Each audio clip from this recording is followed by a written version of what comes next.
नमस्कार, जय जोहार। क्या आप भी गवर्नमेंट एग्जाम्स की तैयारी करना चाहते हैं? क्या आप भी मेमोरी टेक्निक्स और ट्रिक्स के जरिए बहुत ही कम समय में स्मार्ट स्टडी करना चाहते हैं? क्या आप चाहते हैं कि सीजी व्यापम टॉपर आपको पढ़ाए? तो डाउनलोड करिए योगेंद्र साहू क्लासेस ऐप। यहाँ 10 से अधिक गवर्नमेंट एग्जाम्स क्रैक करने वाले और सीजी व्यापम टॉप करने वाले योगेंद्र सर सीजीपीएससी और सीजी व्यापम के अंतर्गत होने वाले सभी एग्जाम्स की तैयारी कराएं। तो डाउनलोड करिए Yogendra Sahu classes app to be the best, learn from the best.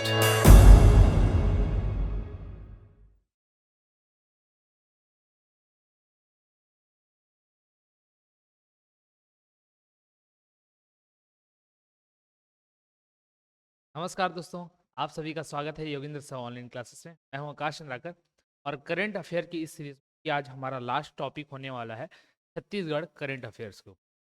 भी इस बुक में टॉपिक थे वो सब हम लोगों ने कवर कर लिया है।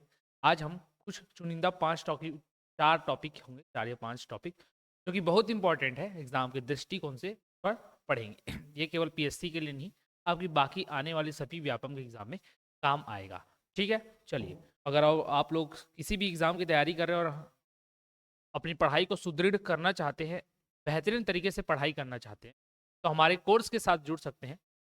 ठीक है, आप हमारे एप्लीकेशन योगेंद्र साहू क्लासेस को इंस्टॉल कर सकते हैं और वहाँ पर अपने एग्ज़ाम के फोकस के अकॉर्डिंग कि आप किस एग्ज़ाम को टारगेट कर रहे हैं, उसके अकॉर्डिंग कोई भी कोर्स परचेज कर सकते हैं, चाहे वो एडी हो, चाहे वो एसआई हो, चाहे वो फुल सीजी व्यापम वाला कोर्स हो, जिसमें सारे फुल सीजी व्यापम कोर्स का मतलब है कि सारा कोई भी कोर्स, कोई भी ऐसा पेपर जो आता है व्यापम के द्वारा लिया जाता है वो उसमें कवर करा दिया जाता है।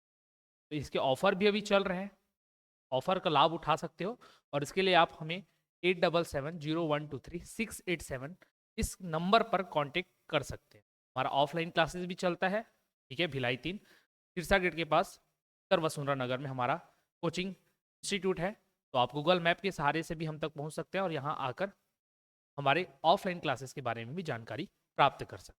ठीक, चलिए अब शुरू करते हैं इस टॉपिक के पहले क्वेश्चन से। पहला क्वेश्चन क्या कह रहा है यहाँ पर, छत्तीसगढ़ विधानसभा चुनाव की घोषणा एवं आचार संहिता कब से कब तक लागू रही? ये खैर पिछले साल हमारा विधानसभा का चुनाव हुआ था, इस साल 2023 में। 2024 में जो चुनाव हुआ था वो हमारा लोकसभा का चुनाव था, लेकिन ये एग्जाम पूछे जाने की अभी पॉसिबिलिटी है। ठीक है, क्योंकि अभी 1 साल ही हो रहा है इस चुनाव को, तो पूछ सकता है, तो इस पर हम लोग चर्चा कर लेते हैं। तो चुनाव की घोषणा एवं आचार संहिता जो हुआ था वो 9 अक्टूबर से लेकर 5 दिसंबर तक के लिए लागू हुआ था। इसी दौरान 7 नवंबर और 17 नवंबर को 2 चरणों में छत्तीसगढ़ में मतदान हुआ था। 7 नवंबर को 20 सीटों पर और बाकी 70 सीटों पर 17 नवंबर को मतदान हुआ था। टोटल 90 सीट हमारे विधानसभा की है छत्तीसगढ़ की। और 3 दिसंबर को गणना किया गया था, मत गणना किया गया था, मत का गणना 3 दिसंबर को किया गया था। तो ये आपको डेट याद रखने। 9 अक्टूबर से 5 दिसंबर तक आचार संहिता लगा था। 7 सितंबर को पहले चरण में 20 सीटों पर, 17 नवंबर को बाकी 70 सीटों पर, कुल 90 सीटों पर विधानसभा चुनाव लड़ा गया। ठीक है, ये आपको याद रखना है। और 3 दिसंबर को मतगणना हुई थी। चलिए अगला प्रश्न, छत्तीसगढ़ के राज्य निर्वाचन आयुक्त कौन है? तो उस समय का यह है, उस समय जो हमारे राज्य निर्वाचन आयुक्त थे वो ठाकुर राम सिंह थे। कौन थे? ठाकुर राम सिंह। लेकिन वर्तमान में अजय, ठीक है, याद रखना, इलेक्शन बताया भी मैंने उनके बारे में आपको। अगला, छत्तीसगढ़ विधानसभा चुनाव में कुल कितनी विधानसभा सीटें हैं? तो हमारे यहाँ टोटल 90 सीटें हैं, इस पर किसी को डाउट नहीं होना चाहिए। छत्तीसगढ़ में कुल 90 सीटों पर विधानसभा चुनाव लड़ा जाता है। छत्तीसगढ़ विधानसभा चुनाव में कुल कितना मतदान प्रतिशत रहा? इस बार जो छत्तीसगढ़ में मतदान प्रतिशत रहा वो 76.31% रहा। ये इंपॉर्टेंट पॉइंट है, आपको पूछ सकता है लोकसभा में क्या रहा। कुल मतदान 72 पॉइंट समथिंग था।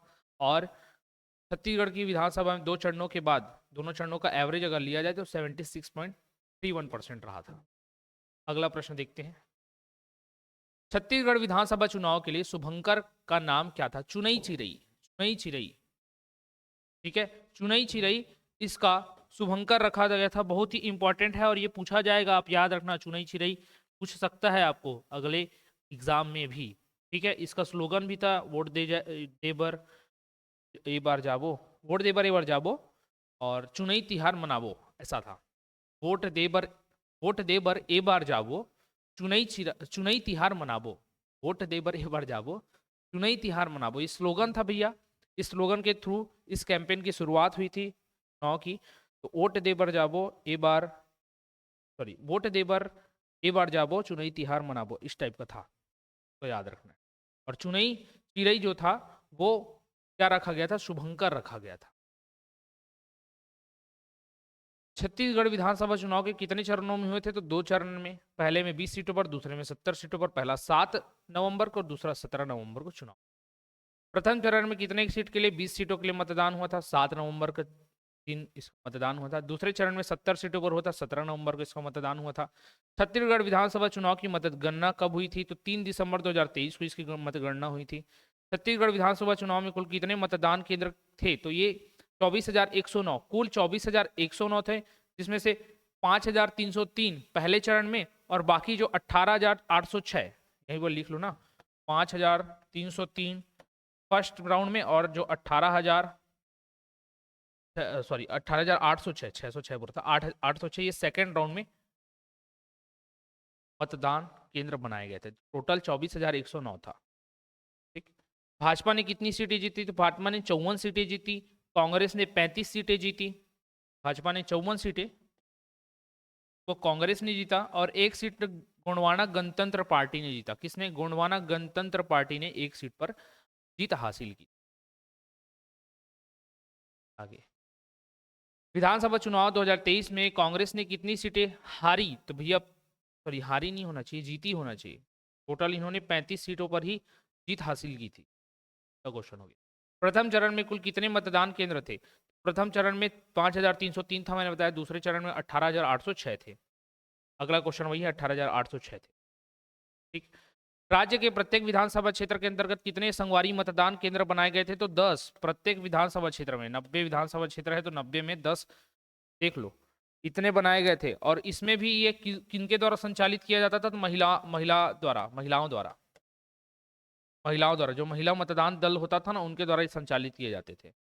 अगला प्रश्न, प्रत्येक विधानसभा में कितने दिव्यांग संचालित मतदान केंद्र थे, तो दिव्यांग द्वारा एक जो मतदान केंद्र है वो संचालित किया जाता था।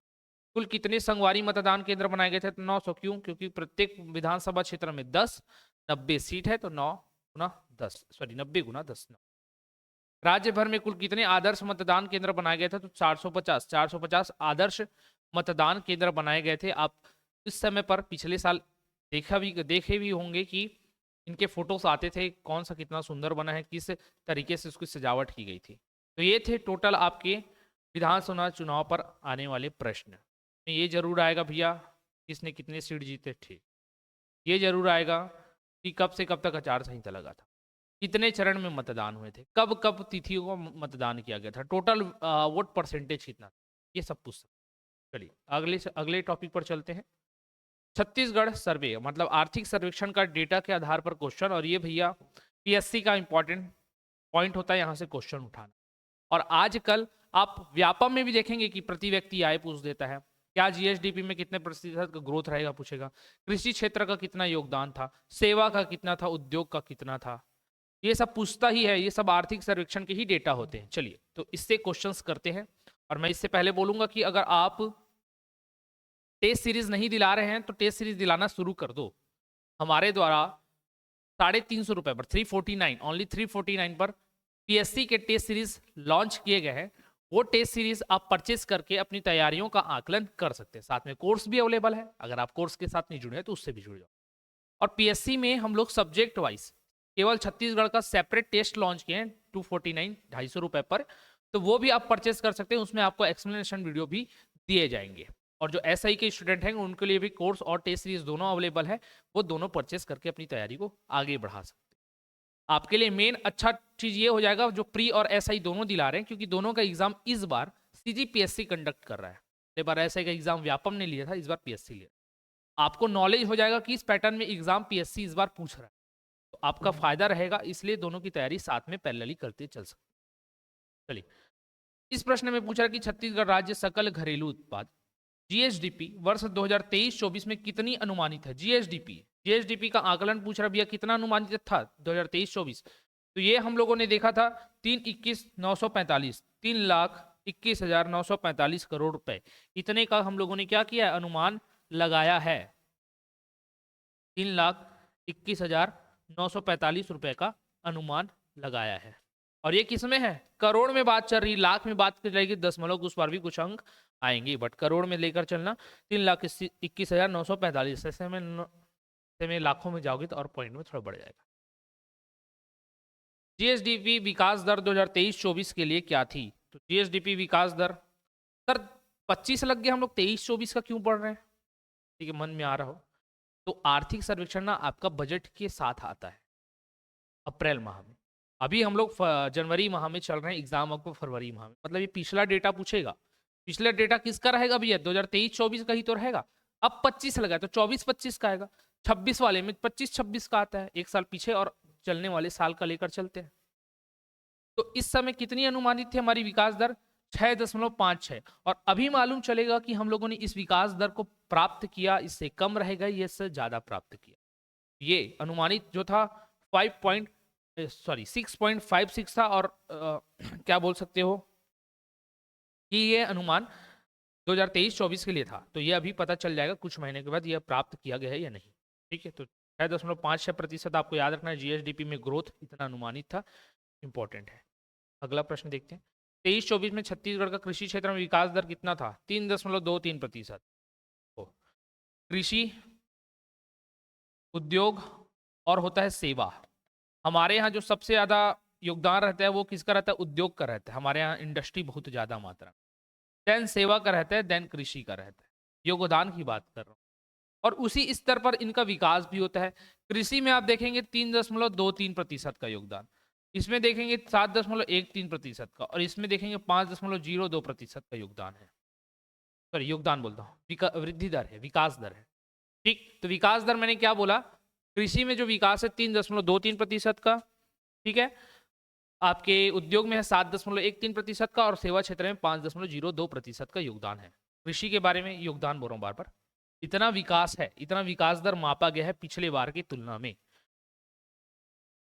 तो option number B correct answer हो जाए, विकास दर था। योगदान का अलग से बता देता हूँ, योगदान के बारे में भी, योगदान में कितना कितना क्या क्या था, तो ये आपको याद होना चाहिए, क्योंकि बहुत इंपॉर्टेंट है। योगदान भी पूछता है और उसी क्रम में ही रहेगा वो। यहाँ पर जैसे कृषि मैंने लिखा था, उद्योग लिखा था, सेवा लिखा था ना, 3.23, विकास दर बताया था, ग्रोथ रेट 5.0 रहेगा, 13, 53, 40 या 31, 5, 3, 8 और 1, 9,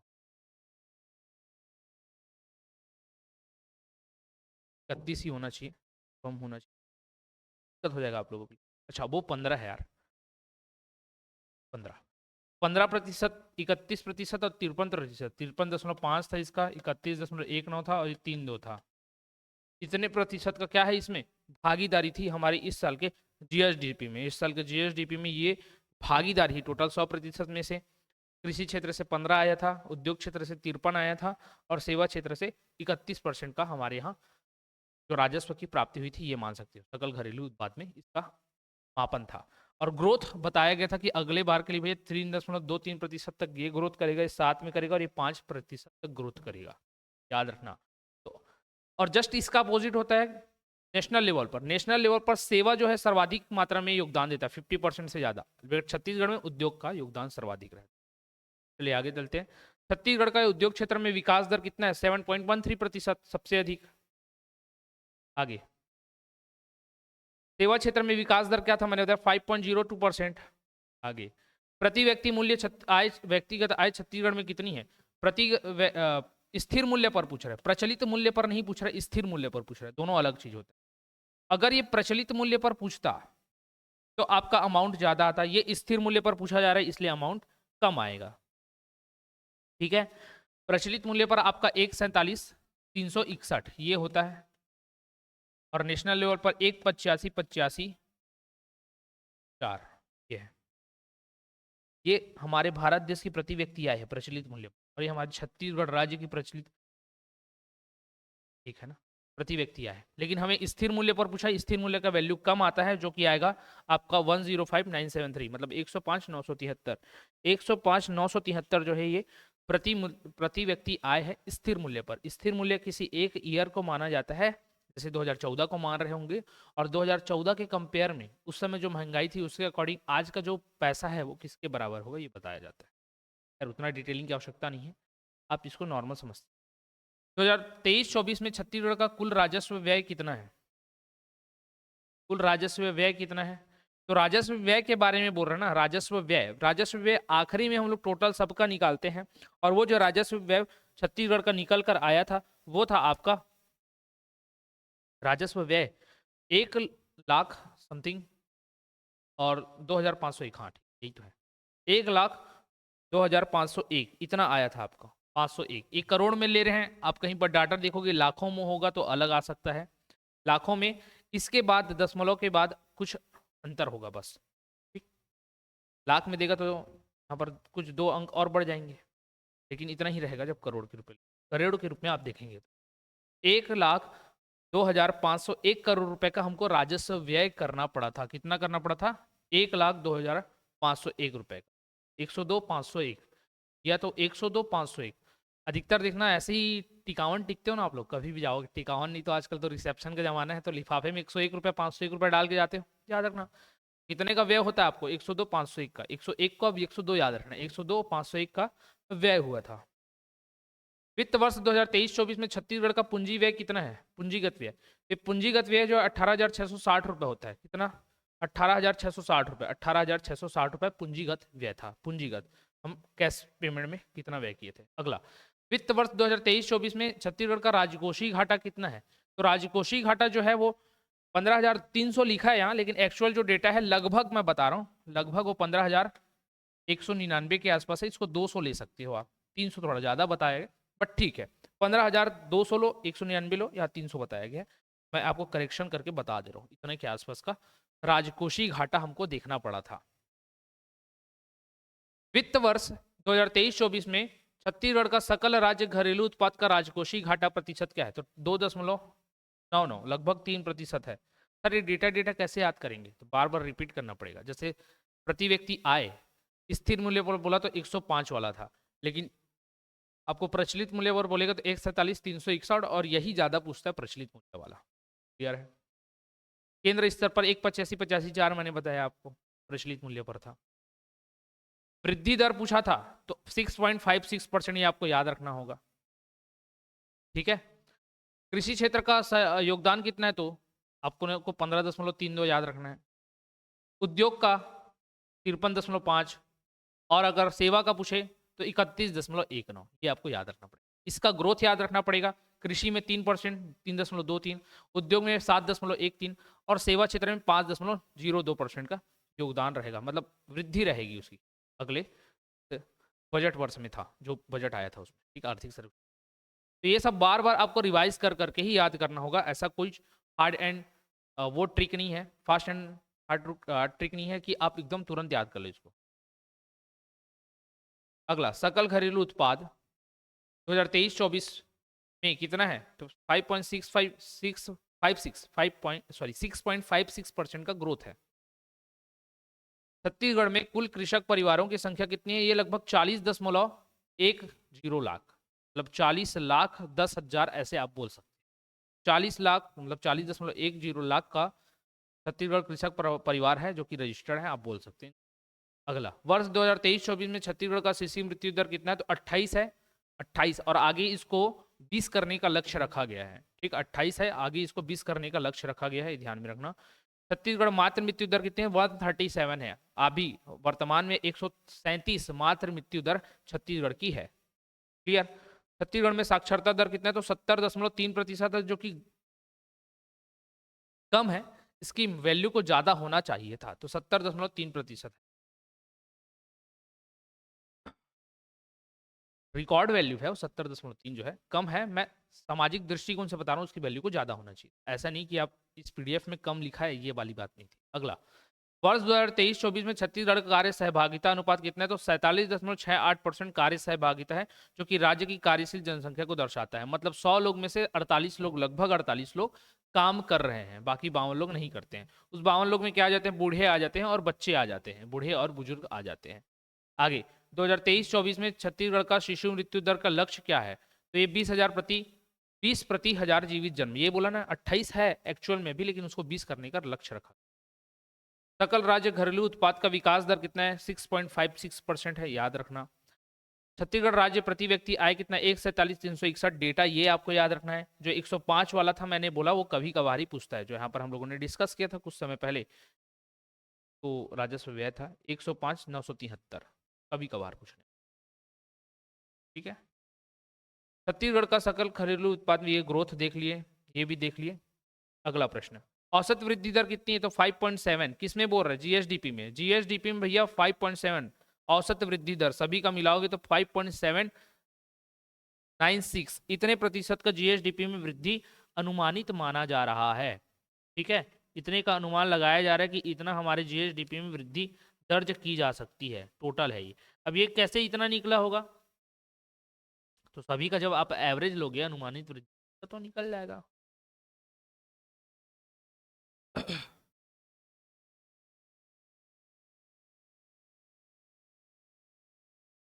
अगला, जीएसडीपी का सेवा क्षेत्र में योगदान कितना है? 31.19।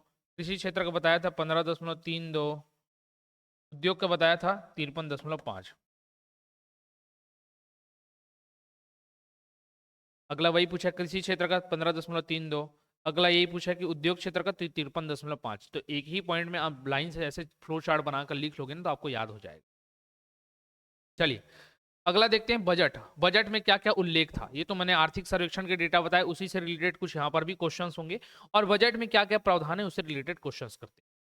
देखो, 24वें बजट 2024-25 का कुल आय कितना था? कुल आय कितना है, मतलब प्रति व्यक्ति आय के बारे में पूछ रहा है। एक सेकंड में चेक करते हैं कुल आय किस बारे में बात कर रहे हैं। कुल आय किस बारे में बात कर रहे हैं? कुल आय कभी कभी ये होता है कि हमारे में छत्तीसगढ़ में टोटल कितने रुपए का इनकम हुआ था हमको, उस बारे में भी पूछ सकता है। कुल आय प्राप्ति देख कर कंफर्म तो नहीं हो पा रहा है किस बारे में पूछा जा रहा है। कुल आय किस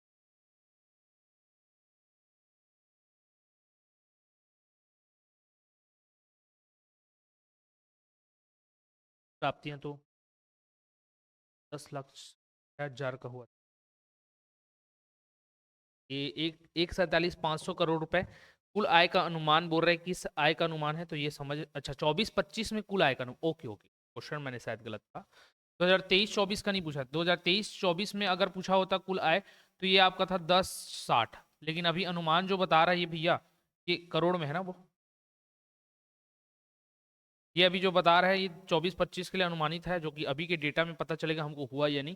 तो 1,47,500 करोड़ रुपए तक का अनुमान लगाया जा रहा है। 1,47,500 करोड़ रुपए का तक का अनुमान लगाया जा रहा था, और वो बजट की प्राप्तियां थी अप्रैल तक, जो मैंने बताया 10,600। चलो, 24वें बजट का कुल व्यय कितना है? तो 1,47,446 करोड़ रुपए। ये इतना बजट का प्रावधान करके चल रहे हैं कि इतने रुपए का हम खर्च करेंगे, अलग अलग चीजों में लगाएंगे। ठीक है, कुल व्यय का कितना प्रतिशत है? तो 80% है। बजट में राज्य व्यय का कुल व्यय कितना प्रतिशत है? तो राज्य व्यय जो है अकेला वो 80% लेकर चलता है अपना। आगे, पूंजीगत व्यय अनुमान कितना है? पूंजीगत व्यय है 22,300 करोड़ रुपए। पूंजीगत व्यय, पूंजीगत व्यय का अनुमान लगाया जा रहा है 22,300 करोड़ रुपए का, इतना। लेकिन 18,660 करोड़ रुपए ये बजट में हमको हुआ था पिछले साल के, मैं बता रहा हूँ 18,660 करोड़ रुपए का टोटल लॉस पूंजीगत व्यय हुआ था। अब मैं दिखा देता हूँ यहाँ पिछले क्वेश्चन स्लाइड में हम लोगों ने किया था, कितना पूंजी व्यय हुआ 23-24 में। आगे का अनुमान कितना है? अनुमान कितना रखा गया भैया? अनुमान रखा गया है ये अनुमान रखा गया है, आ गया 22,300 रुपए का। ठीक है, करोड़ में है वो सारी चीजें। अगला, बजट, कृषि बजट का अनुमान कितना है? तो 13,435 करोड़ रुपए। कृषि के लिए 13,435 करोड़ रुपए का अनुमान रखा गया है। एक्चुअल में इसकी पूर्ति होती है नहीं होती है, आगे पता चल जाएगा बजट सत्र। ठीक, तो ये मैंने बताया आर्थिक सर्वेक्षण से ज्यादा क्वेश्चन आते हैं यहाँ से, ये क्योंकि अनुमानित चीजें हैं, क्या क्या कितने कितने करने का है, ये व्याख्यान में रहता है। वित्त मंत्री के, तो वो सारी चीजों पर फोकस किया गया है। बट एक्चुअल क्वेश्चन जो आर्थिक सर्वेक्षण से आता है, क्योंकि वहां से एक्चुअल डेटा आता है कि कितने व्यय हुए, कितने क्या हुए, उस पर क्लियर है, कितने व्यय हुए, कितने क्या हुए, उस पर आता है, उस पर ये डिपेंडेंट रहता है।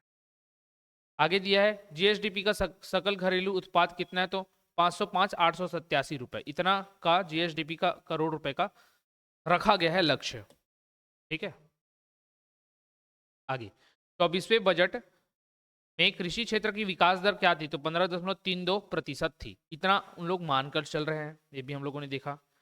प्रति व्यक्ति आय कितनी है, जो 1,66,520 है ना भैया, ये अलग चीज है। 1,66,520 जो है वो अलग चीज है, मैं आपको बताकर चलता हूं। ये सकल घरेलू राज्य उत्पाद में ना, सकल घरेलू राज्य उत्पाद की तरफ तौर पर है। जो स्थिर मूल्य पर था वो 105 रुपए वाला था। जो 147,361 है वो मैंने प्रचलित मूल्य पर बताया था। ये प्रचलित मूल्य या उस पर नहीं बात करते, ये बात करते सकल राज्य घरेलू उत्पाद पर। किस पर, सकल राज्य घरेलू उत्पाद पर ना, ये ध्यान में रखना। प्रति व्यक्ति आय जो प्रचलित भाव वाला है वो करंट में, आज की डेट में हमारे पास कितना पैसा है, कितना इनकम आ रहा है और वो सभी में जब डिवाइड करोगे लोगों में, वो 1,47,361 रुपए हर एक चीज, जितना इनकम हमारे पास आ रहा है पूरी जनसंख्या में डिवाइड करोगे तो 1,47,361।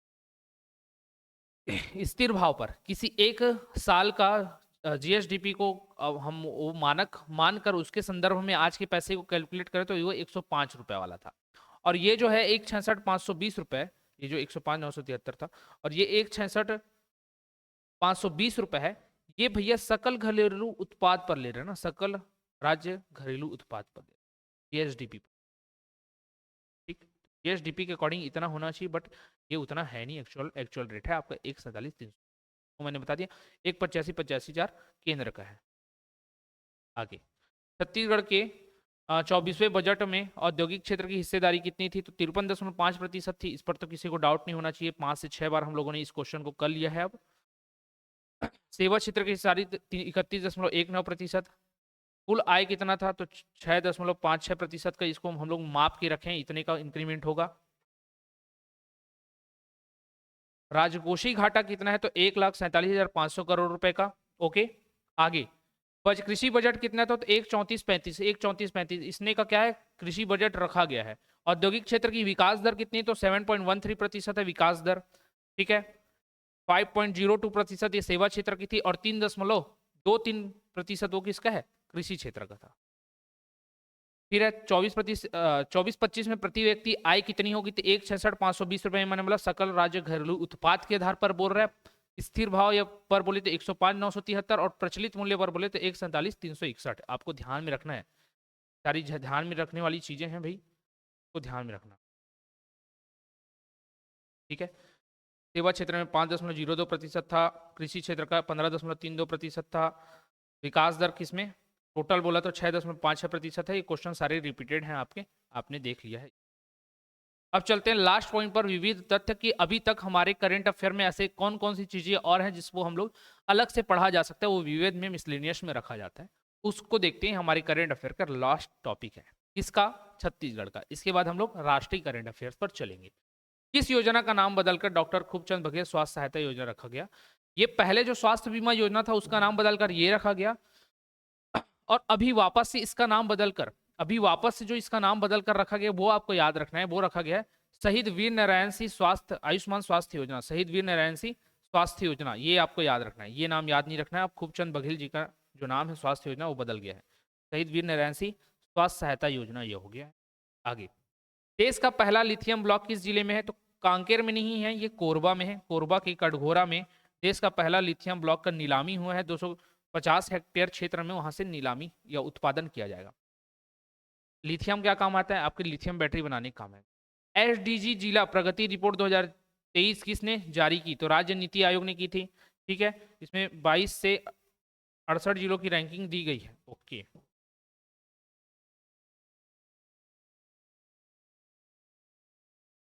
फिर है अमृत कला नहीं है, ये अमृतकाल छत्तीसगढ़ विजन 2047 कार्यक्रम कब शुरू हुआ, तो ये 27 जून 2024 को इसकी शुरुआत की गई है।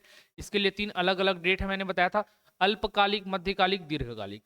अल्पकालिक 2030 तक का टारगेट है अचीव करने का, 2035 आपका मध्यकालिक में आएगा और 2047 तक पूर्णतः इस अमृतकाल विजन छत्तीसगढ़, जो कि हमारे 2047 में हम क्या करेंगे, आज़ादी का 100वां वर्ष जब मनाएंगे तब उस लक्ष्य को प्राप्त करने का है। इसमें टोटल 13 थीम है और 10 मिशन लॉन्च किए गए हैं। फसल उत्पादकता में देश में दूसरे स्थान पर कौन सा राज्य है, तो यहाँ पर छत्तीसगढ़ ले रहा है, लेकिन एक्चुअल दृष्टिकोण से आप देखेंगे ना तो उत्पादकता जब हम लोग गिनते हैं तो उसमें सबसे पहले नंबर पर यूपी रहता है और दूसरे नंबर पर हम लोग पंजाब को लेकर चलते हैं, और रैंकिंग वाइज हमारा छत्तीसगढ़ 9वें नंबर पर आता है। इस क्वेश्चन का आधार कुछ हो सकता है, मुझे इसके बारे में उतना जानकारी नहीं है, इसलिए मैं आपको बताते चल रहा हूँ। पहला तो उत्तर प्रदेश ही होता है, दूसरा आप देखेंगे तो पंजाब लिया जाता है। कृषि उत्पादकता में हम 9वें स्थान पर आते हैं, पहले की रिपोर्ट के अकॉर्डिंग मैं बता रहा हूँ। छत्तीसगढ़ के किस विद्यालय को A++ ग्रेड मिला है, तो ये गुरु घासीदास केंद्रीय विश्वविद्यालय को A++ ग्रेड मानक उपाधि दी गई है। ये बहुत ही बड़ा उपलब्धि है हमारे छत्तीसगढ़ के किसी भी शिक्षण संस्थान के लिए। 7वां प्रश्न, तहसील आरंग रीवा में जमीन के 20 फीट नीचे किस धर्म का स्तूप स्थित है। यहाँ पर अधिकतर बौद्ध धर्म, जैन धर्म से रिलेटेड चीजें मिलती हैं, यहाँ पर बौद्ध धर्म आपका आंसर है। 300 के लगभग तांबे की मुद्राएं भी मिली है, पुरातात्विक और धार्मिक दृष्टि से अत्यंत महत्वपूर्ण है, और 20 फीट नीचे बौद्ध धर्म का स्तूप मिला है। ओके, अगला प्रश्न, छत्तीसगढ़ विधानसभा का मानसून सत्र कब से कब तक होगा।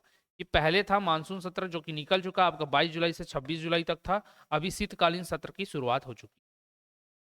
आगे, पीएम ई बस योजना के अंतर्गत छत्तीसगढ़ के 4 शहरों में कितनी बसें चलेंगी, तो 240 बसों का चलने का लक्ष्य रखा गया है। राज्य परिवहन को सुदृढ़ करने के उद्देश्य से इसको जारी किया गया, जिसमें रायपुर में 100, बिलासपुर को 50, दुर्ग भिलाई को 35 और कोरबा को 20 बसें मिलेंगी, ऐसा ये लक्ष्य है।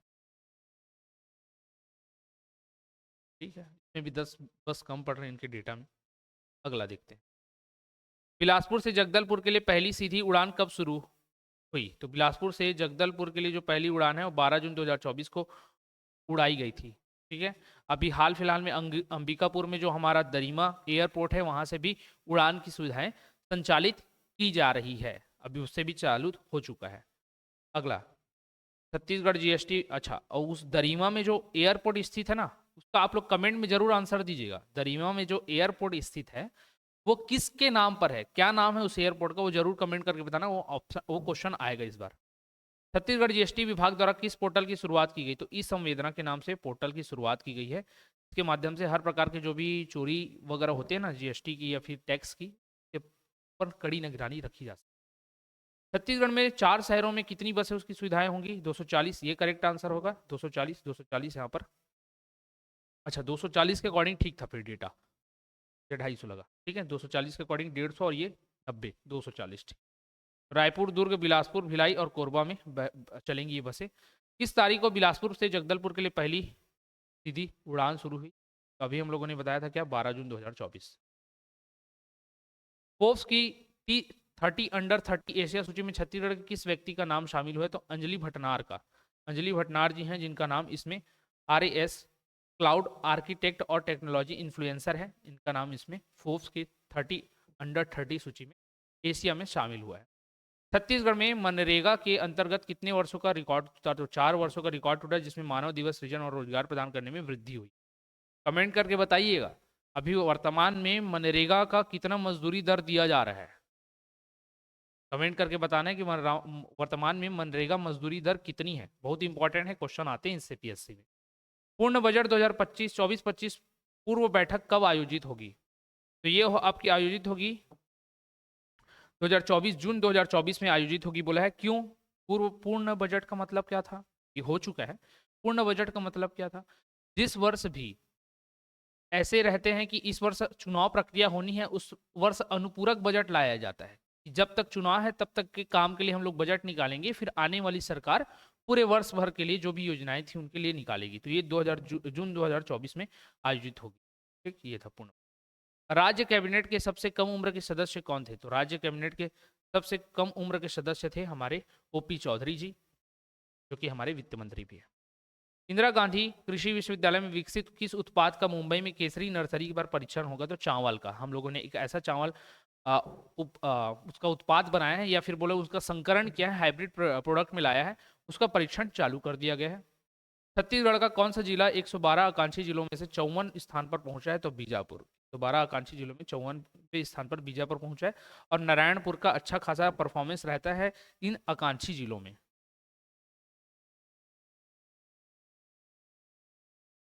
अगला, छत्तीसगढ़ में 2023-24 का वित्त वर्ष के लिए अनुपूरक बजट कब पारित हुआ? तो 6 फरवरी 2024 को अनुपूरक बजट पुराने जो वित्त मंत्री थे उनके द्वारा निकाला गया था।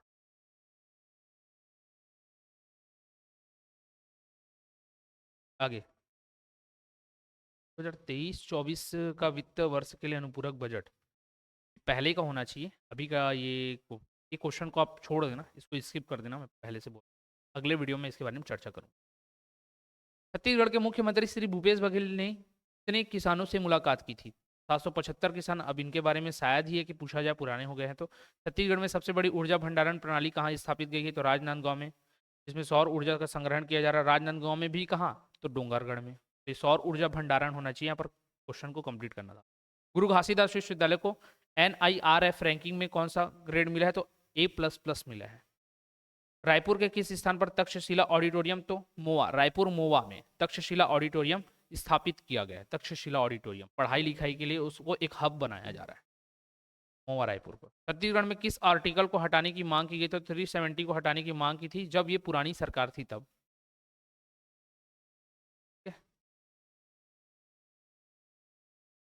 अगला, मुंबई में केसरी नर्सरी पर किस फसल का परीक्षण हो रहा है? चावल का। किसके द्वारा उत्पादन किया गया है इस चावल के नस्ल का डेवलपमेंट किया गया है? तो कृषि विश्वविद्यालय, जो इंदिरा गांधी कृषि विश्वविद्यालय है रायपुर, उसके द्वारा डेवलपमेंट किया गया। तो मुंबई के नर्सरी में, केसरी नर्सरी में इसका सफल परीक्षण किया गया। आगे, छत्तीसगढ़ में चिंतन शिविर कब आयोजित किया गया? तो 1 से 31 मई तक चिंतन शिविर का आयोजन किया गया था। अलग अलग विभाग के मंत्री आकर शामिल हुए थे और उनके बारे में अपना राय देखा था और उस डिपार्टमेंट में क्या क्या कुछ समस्याएं हैं उनका अवलोकन किया था, निरीक्षण किया था। चिंतन शिविर 1 मई से 31 मई पूछा जा सकता है। छत्तीसगढ़ में किस योजना के तहत वर्चुअल कक्षा शुरू की गई?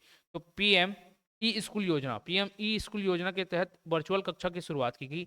ऐसे कुछ क्षेत्र हैं जहां पर बाढ़ के पानी आ जाने से आवागमन में बाधा के कारण शिक्षक या स्कूल तक नहीं पहुंच पाते या स्कूल तक बच्चे नहीं पहुंच पाते, तो इस योजना के माध्यम से, PM ई स्कूल योजना के माध्यम से वर्चुअल कक्षा का वो लाभ ले पाएंगे। और PM श्री योजना के तहत इन्हीं सभी चीज़ों पर को बढ़ावा दे रहा है। डिजिटल क्लासेस लाए जा रहे हैं, खेल के क्षेत्र में बढ़ावा मिलेगा, साथ में अलग अलग सेक्टर के सब्जेक्ट्स उनको पढ़ाए जाएंगे या फिर उन पर उनका आकर्षण दिया जाएगा, बच्चों को आकर्षण के उनके प्रति आकर्षण लाया जाएगा ताकि वो उन चीज़ों से जुड़ाव महसूस करें। ये अलग अलग योजनाएं थी, हम लोग मिसलेनियस पॉइंट में पढ़े हैं। और ये आपका छत्तीसगढ़ का करंट अफेयर यहाँ पर इस PDF का कंप्लीट होता है। हमारी बाकी जो सीरीज करंट अफेयर्स चलती रहेंगी, ठीक है। अगले वीडियो से हम लोग इंडियन करंट अफेयर के ऊपर चर्चा करेंगे, उनके सारे क्वेश्चंस को देखते हुए डील करते हुए चलेंगे। एक क्वेश्चन जो इसमें मैंने बोला है अनुपूरक बजट ही है शायद बोला, अनुपूरक बजट, इस पर मैं आपको अगले वीडियो में बता दूंगा कि क्या था, कैसा था और कौन सा डेट है, मुझे थोड़ा सा कन्फ्यूजन है। तो मिलते हैं अगले वीडियो पर, तब तक के लिए आप सभी का धन्यवाद।